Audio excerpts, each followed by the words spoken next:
but I do know how to, publish. And I was, I'm essentially the only thing about my job as a professor.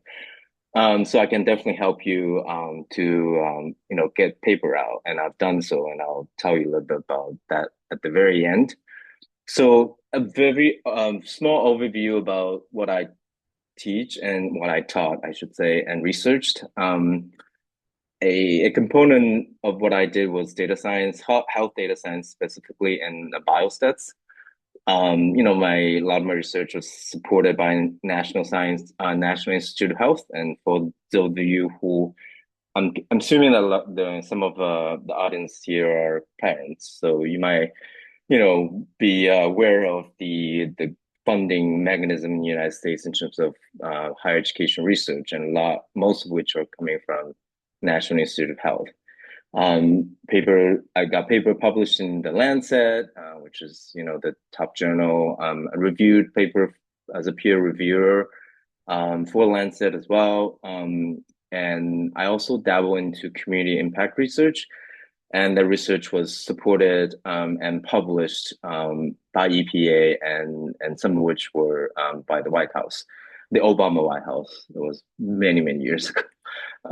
And just a brief overview. For if you're interested, and you can, I guess, Google, go to U.S. Climate Resilient Toolkit and type in my name, and you'll see it. So just I'd like to give you an example of the type of health data sciences that we do as a research scientist, as a professor. And in this program and course, you would do something similar but simplified under my guidance and help. So I'll give you a very simplified view of the research, and then I'll tell you why it matters and how it would be relevant to you.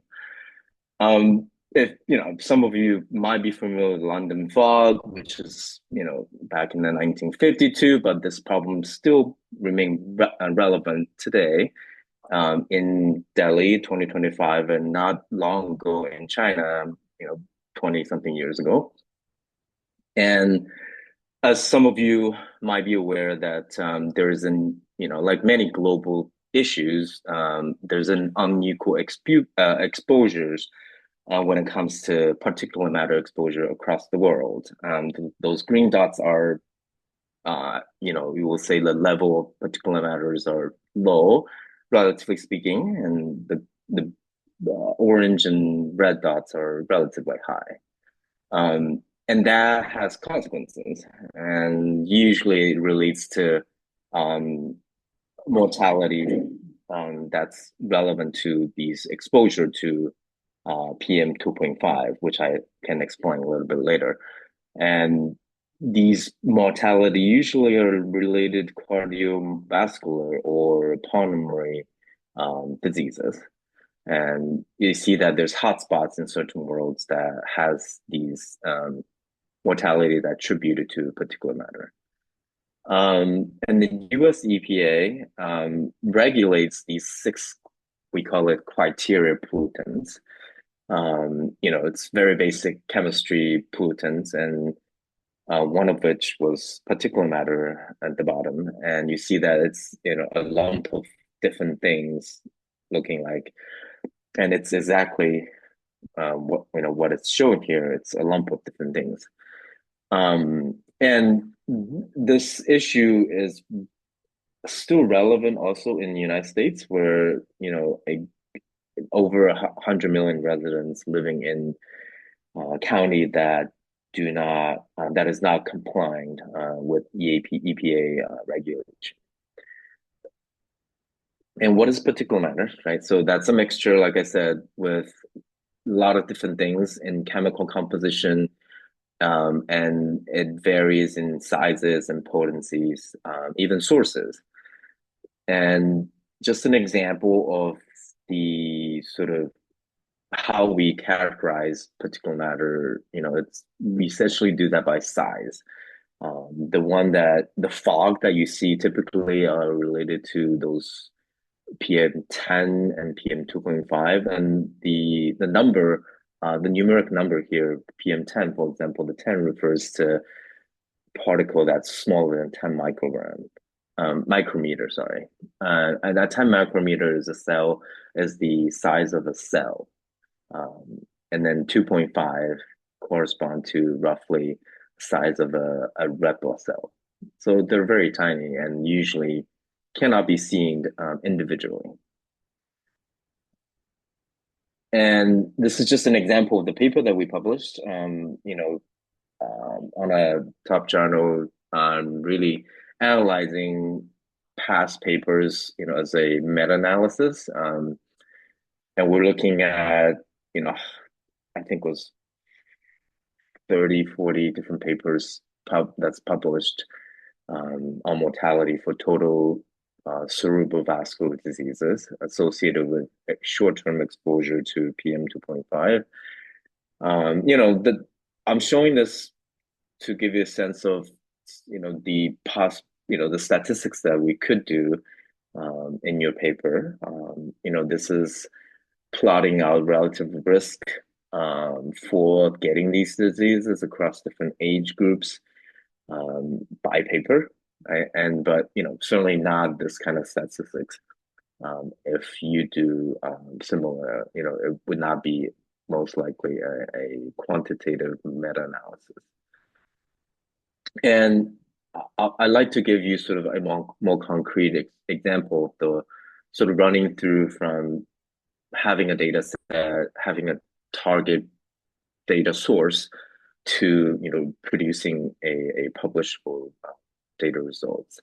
So one of the things that we did was in this mobilized Boston study, it's just a study population that we specifically collect data on risk factors for falls in community dwelling seniors, and then a bunch of data. I'm not gonna bore you with so much details, but just so you know that the goal here is to looking into the relationship between the measurements that we had on depressive symptoms with potentially short-term exposure to, long-term exposure to road traffic-related, road-related air pollution. Right. So for that to happen, you need health data, and you also need, data coming from environmental sensors and from, sampling data. And these data were available in this study, and the type of data that you, as a student, will be conducting will be less sophisticated than these data, but there are a lot of public available data that we can tap into, and no problem will produce good results. So here we use a sort of assessment, two-step assessment on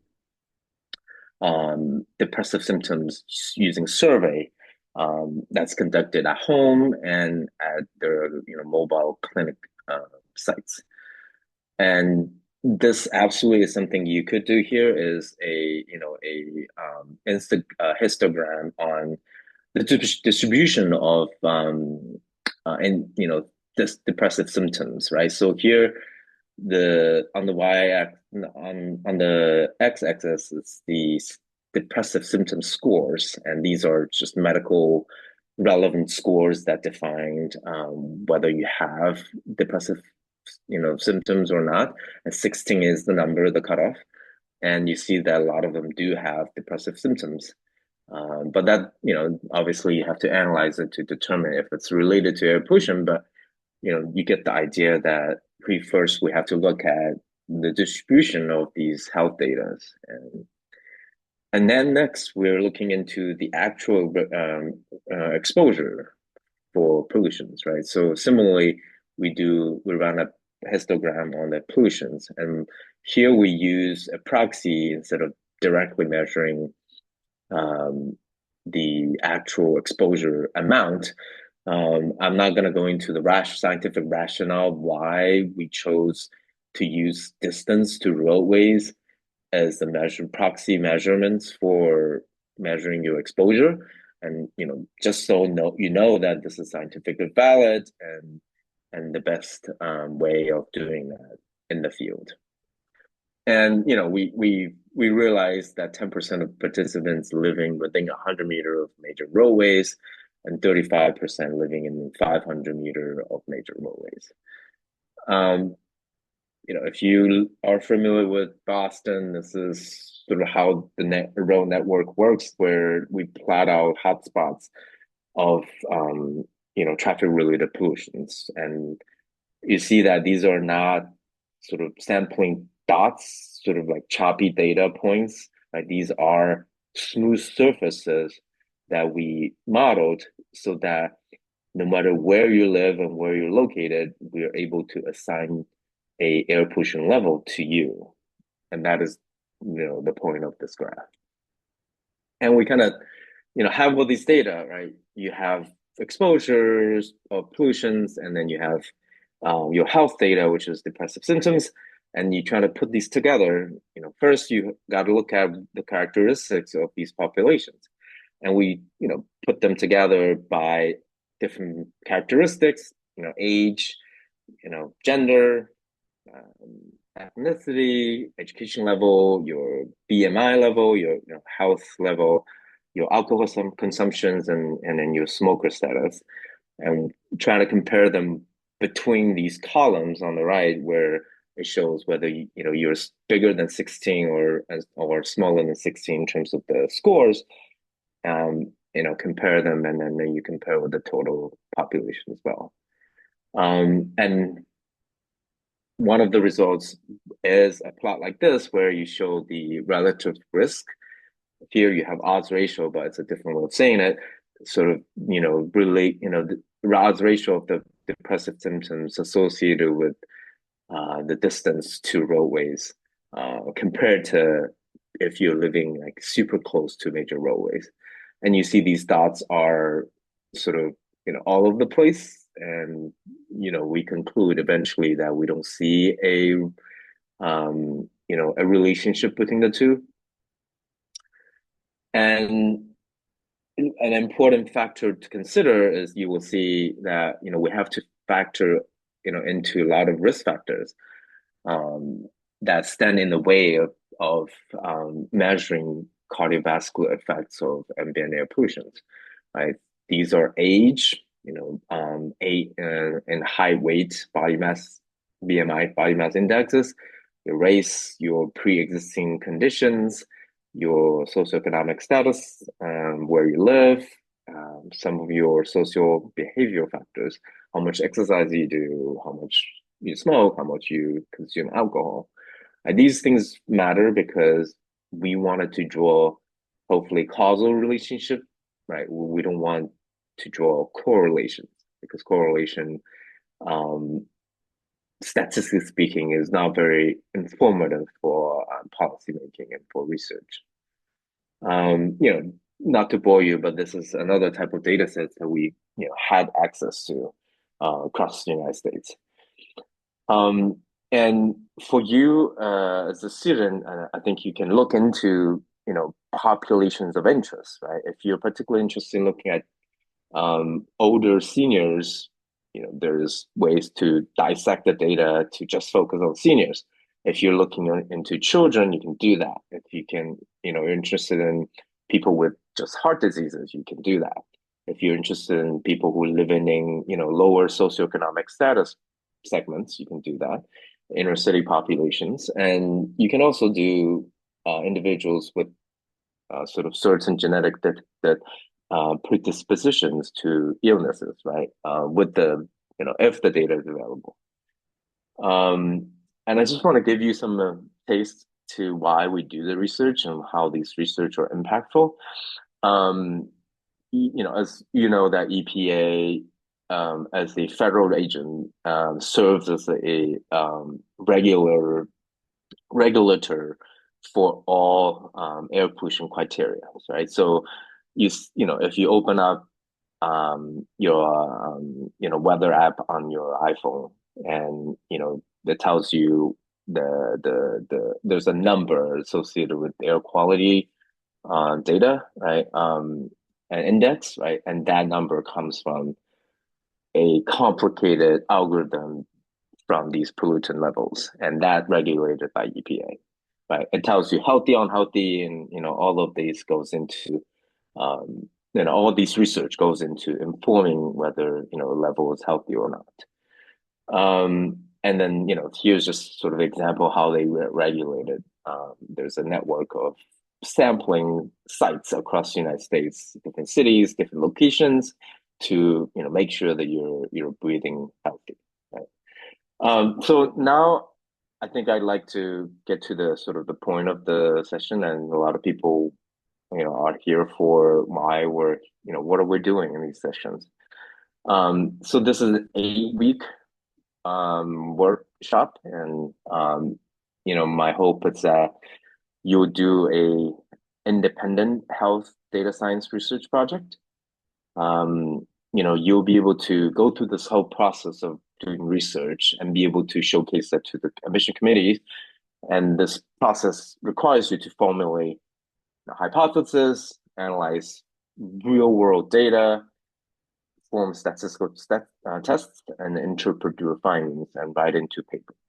The final outcome of this is a draft of a research paper. If you choose, you can do a presentation of your work as well.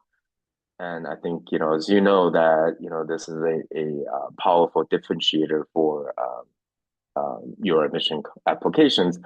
And certainly, for putting forward, submit to you as a submission for your science fair, and any research competitions. And, I'm certainly happy to coach you during and after, to make sure that you publish, and, you become a publisher, academic papers in a peer-reviewed journal. So the process, I'm, kind of repeating, but, the process looks like this, where you first, week one, you'll find, your research questions, through the sessions and my prompts and my, separate individual coaching sessions during these classes, and you'll find a research question that's workable and with the data that's available to address the question. And in week two, we'll find the data and then the hypothesis. Week three, we'll learn the analytical tools, so mostly some sort of programming, statistical tools. Of your choose. If you want something simple, we can do that, but just be mindful that's less powerful. If you want something sophisticated, like Python, we can do that too. And week four, we'll analyze the data, right? And week five and six, we'll write a draft of each section of the paper. You have introduction, methods, results, discussions, and then week seven and eight, we'll revise, polish, and at that very end, we'll make a presentation, short presentation.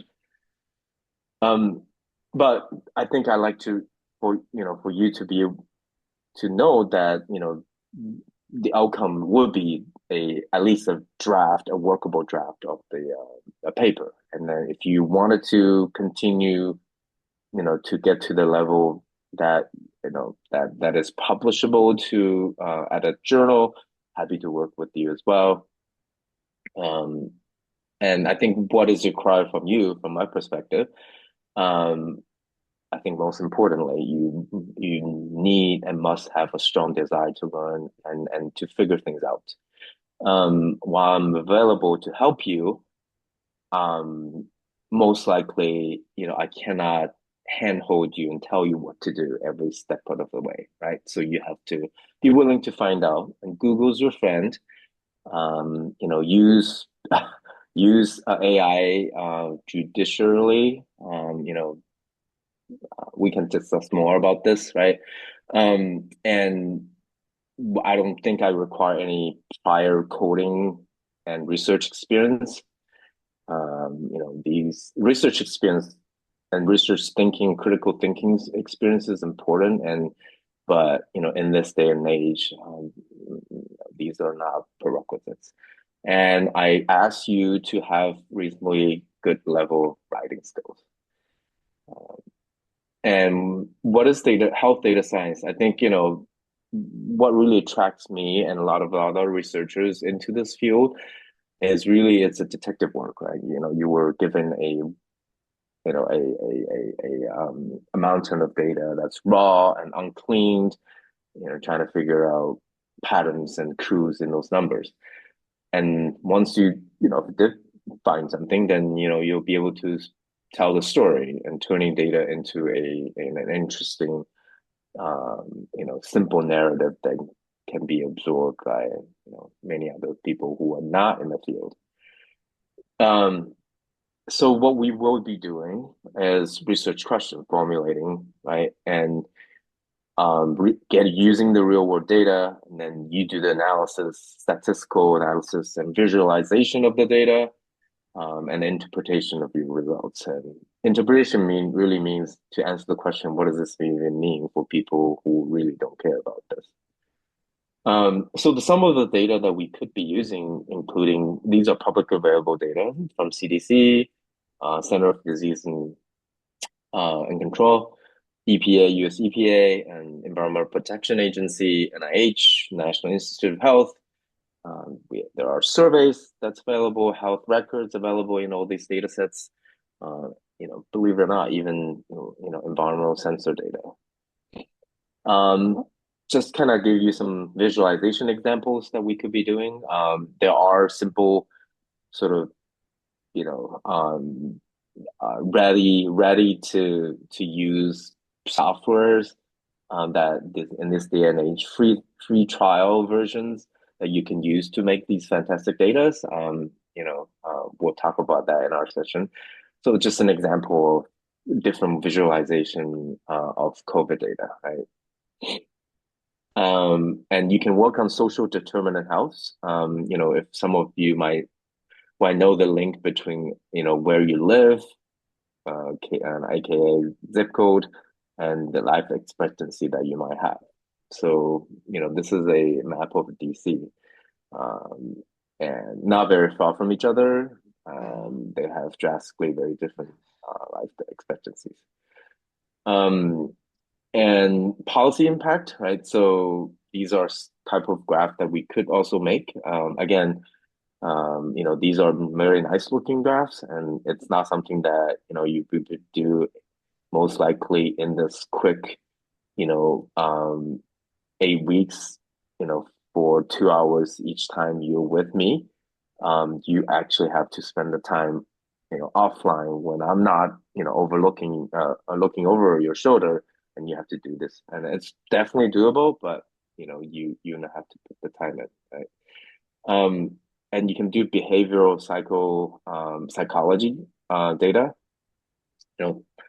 answer the question of the screen time before bed affects sleep quality in teenagers, right? And plot the data by time over years, um, right? So why does all of this matter to you, right? For you, I think, um,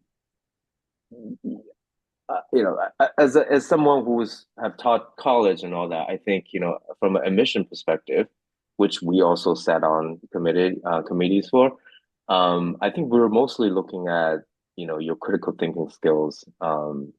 And, college doesn't really give you everything you need to know. Far from that, right? So it does give you the basic skills. And from this course, not only you have critical thinking skills, hopefully improve, but data literacy and scientific communication. And these are very important skills that admission committees certainly look at in this day and age. And you got to have some way to showcase it, right? Instead of just saying, "Oh, I know data," right? And they rely on concrete evidence for you to tell the story that they can actually relate, right? So your takeaway would be by the end of this course, you will have conducted your own research project and publish. There's some examples of my past students published in International Journal of High School Research. This is peer reviewed, targeted at high school students and publishers like you. And he worked on exercise therapy and stress management. Another example of my trainee published, this nice data looking at county level assessment of nursing homes and how does that associated with exposure of air pollution in seniors. So that's all I have, and I think